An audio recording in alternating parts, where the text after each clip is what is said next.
pembelajaran, rapikan dulu meja dan bukunya anak-anak. Iya, Ibu. Oke. Setelah itu kita berdoa ya. Berdoa mulai. Bismillah. Kita absen terlebih dahulu ya. Nadia Safira, Nabila Islam Fasya, Melina Yunisa, Ralina, Fakir, Mirta Putri Utami, hadir. Nabila Iswandari, hadir Bu. Maya Ediana Sari, hadir Bu. Oke, hadir semua ya anak-anak Ibu. Jadi, anak-anak Ibu, di hari ini kita belajar tentang pergaulan remaja. Kalian kan sudah besar, sudah kelas 11 kan? Berapa umurnya sekarang anak-anak Ibu? 16, 15. Tolong Ibu, diam dulu ya, simak dulu Ibunya. Terhubung suara Ibu tidak ada, Ibu. Ya. Nah, sebelum kita memulai pembelajaran, kita bernyanyi dulu ya. Iya, Bu. Oke, Ibu tulis dulu nih. Siapa tahu ada yang belum hafal. Kita ya. Iya, Bu.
Dengar ya anak-anak Ibu.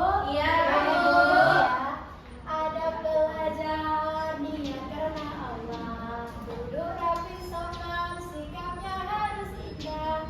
Dengan keulasan dan banyak bicara, agar ilmu mudah manfaat diamalkan. Simak penjelasannya, catat pelajarannya. Kalau bertanya, angkat tangannya dulu. Simak penjelasannya, catat pelajarannya. Kalau bertanya, angkat tangannya dulu. Sudah bisa? Bisa. Oke, kita sama-sama ya. 1, 2, 3. Ada pelajar niat karena Allah. Duduk rapi sopan, sikapnya harus indah. Dengan muawah jangan banyak cara, agar ilmu mudah manfaat diamalkan. Simak penjelasannya, catat pelajarannya. Kalau bertanya, angkat tangannya dulu. Simak penjelasannya, catat pelajarannya. Kalau bertanya, angkat tangannya dulu. Oke, terima kasih ya anak-anak Ibu. Ya, Bu. Hari ini kita akan belajar tentang pergaulan remaja. Nah, adapun tujuan pembelajarannya ini, Ibu berharap kalian mampu memahami pengertian pergaulan remaja dan bisa menerapkannya di kehidupan sehari-hari. Nah, jadi anak-anak Ibu, kemarin kan kita sudah belajar pergaulan teman. Nah, ada yang masih ingat pergaulan teman itu apa anak-anak? Boleh Nadila? Ada pergaulan teman yaitu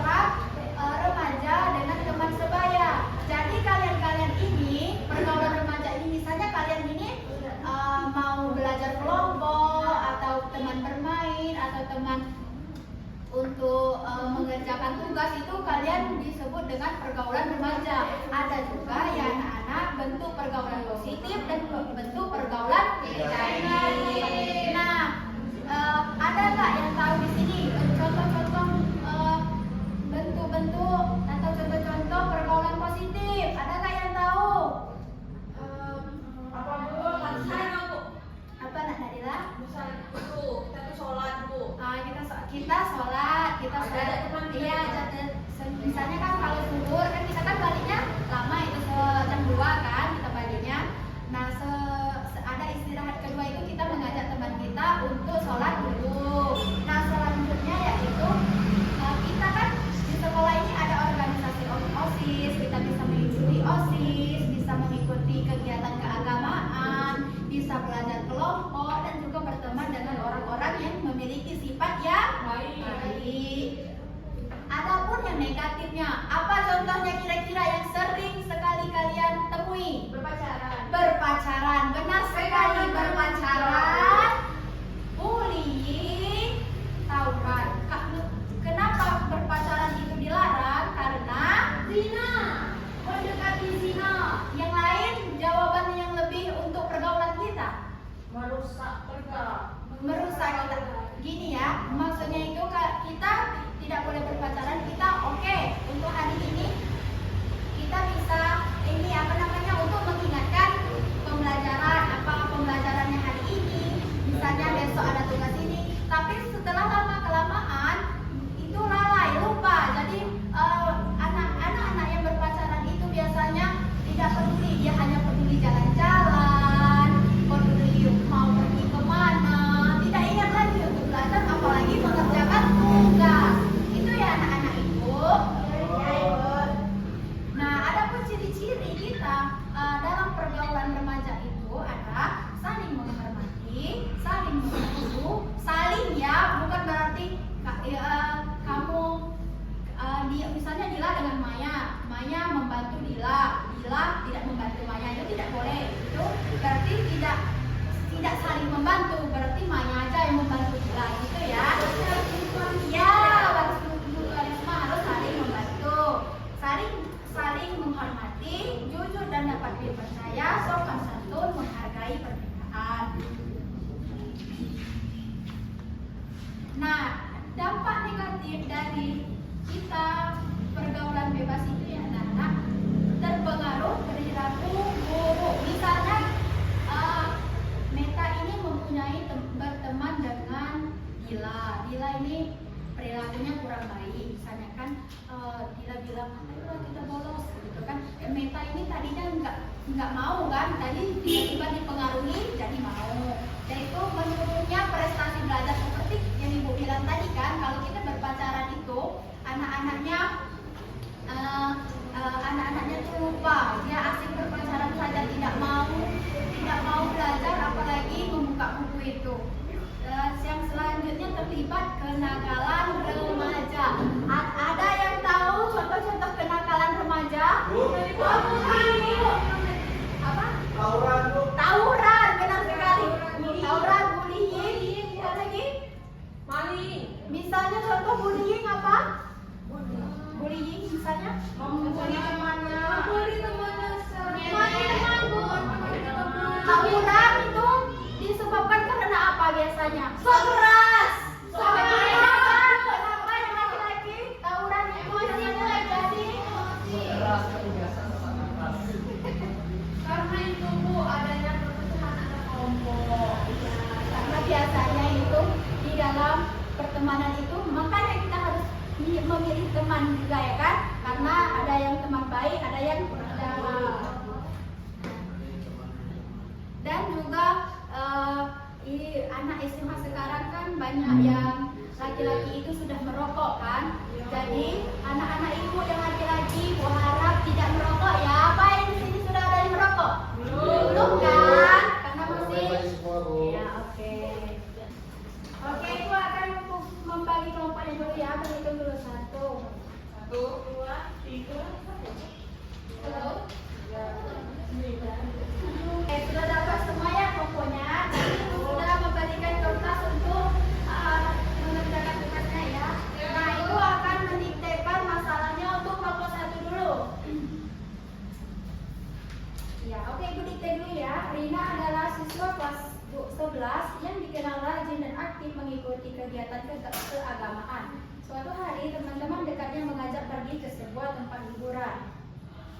Namun Rina tidak nyaman karena kegiatan tersebut dapat membuatnya meninggalkan sholat berjamaah. Namun teman-temannya mengatakan bahwa jika ia tidak ikut berarti ia tidak setia kawan.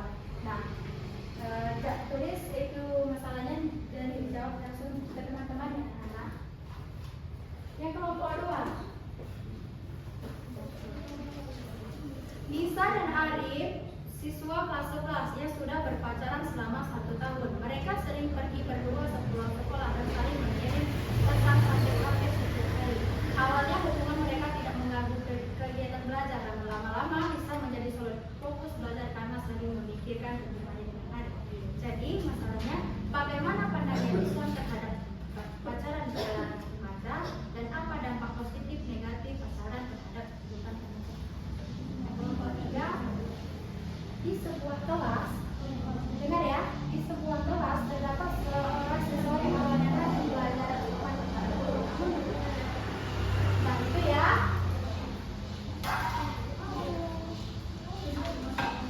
Oke, silakan dibacakan ya anak-anak, tolong diskusi ya. Sudah?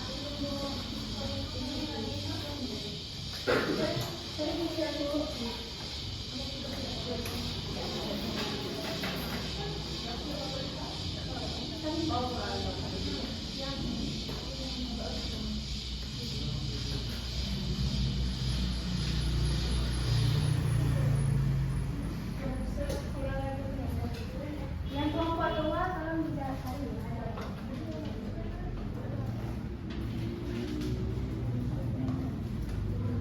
Kelompok 3 tolong dicari ya jawabannya.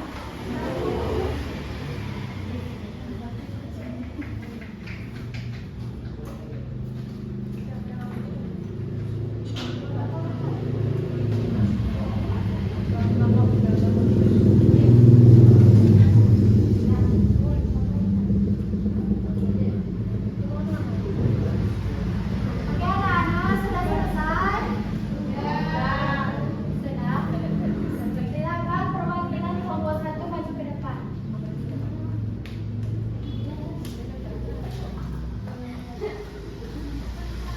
Anak kelompok 1 didengarkan, kelompok 2, kelompok 3 tolong didengarkan dulu ya. Di sini. Baik Ibu, saya akan menjelaskan studi kasus dari Rina tadi.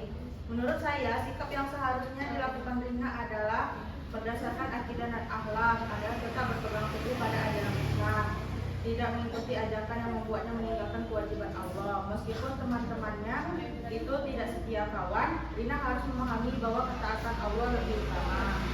Terus apabila Rina mengikuti ajakan tersebut, dia berisiko meninggalkan sholat berjamaah, pulang terlalu malam, dan biasanya mengikuti tekanan dari teman. Agar pertemanan tetap terjaga, dapat melanggar ajaran Islam, Rina menjelaskan alasannya dengan baik, tapi tetap menghormati temannya. Jadi, Rina itu sebaiknya menolak ajakan tersebut dengan cara yang baik dan bijaksana.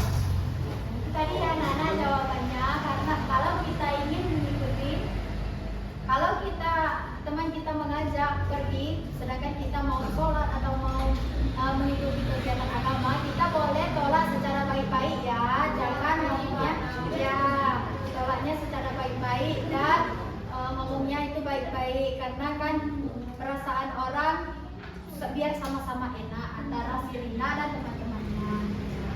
Terima kasih ya kelompok 1. Kelompok 2, silakan maju anakku. Oke, silakan kelompok 2 yang lain didengar ya.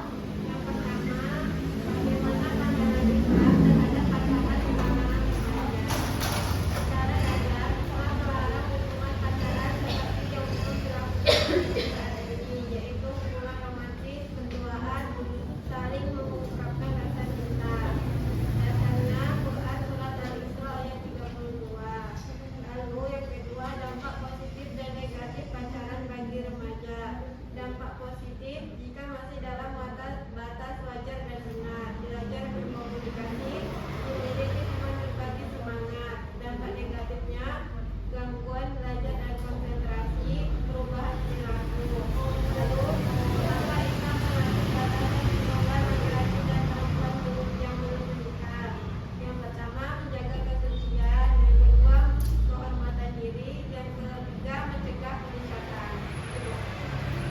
Oke, tadi jawabannya itu kita di remaja Islam itu ya anak-anak tidak boleh berpacaran.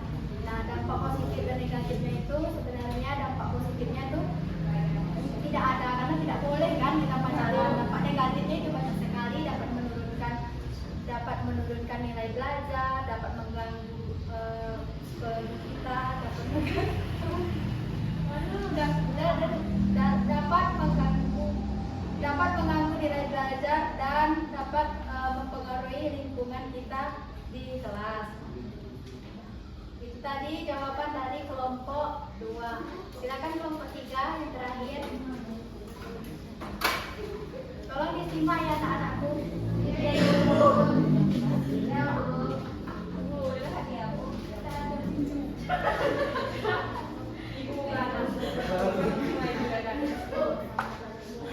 Di sini kami dari kelompok 3 akan menjawab pertanyaan yang ada di lembar jawaban tadi berkaitan tentang bagaimana Islam mengajarkan pengelolaan waktu. Islam mengajarkan umatnya untuk menghargai dan memanfaatkan waktu dengan sebaik-baiknya. Waktu adalah amanah dari Allah yang akan dimintai pertanggungjawabannya nanti di akhirat. Gimana itu? Yang pertama. Yang kedua adalah apa dampak dari kebiasaan tersebut terhadap kehidupan remaja. Dampak yang terjadi antara lain: 1. Lambat atau lalai merayakan sholat. 2. Sulit bangun pagi dan sering terlambat ke sekolah. 3. Konsentrasi belajar menurun sehingga prestasi akademik dari kita bisa terganggu. Yang ketiga, bagaimana cara memanfaatkan teknologi secara bijak? Ada beberapa cara, diantaranya 1. Menentukan batas waktu screen time. 2. Mendahulukan kewajiban seperti sholat, belajar, dan membantu orang lain. Dan dari kami, terima kasih. Oke anak-anak, jawaban dari Ibnu tadi, kita harus menghargai waktu karena waktu itu adalah emas. Ya, kita kan kita harus sholat tepat waktu, harus belajar, tidak menghabiskan waktu dengan bermain apalagi berpacaran. Itulah tadi ya anak-anak materi kita hari ini. Tolong kembali ke tempatnya masing-masing dulu.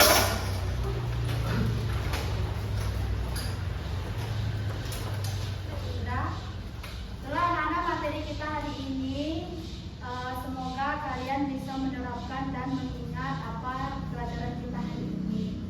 Amin. Itulah tadi ya, Ibu ucapkan terima kasih kepada anak-anak. Sebelum kita pulang, tolong berdoa dulu. Sebelum kita pulang.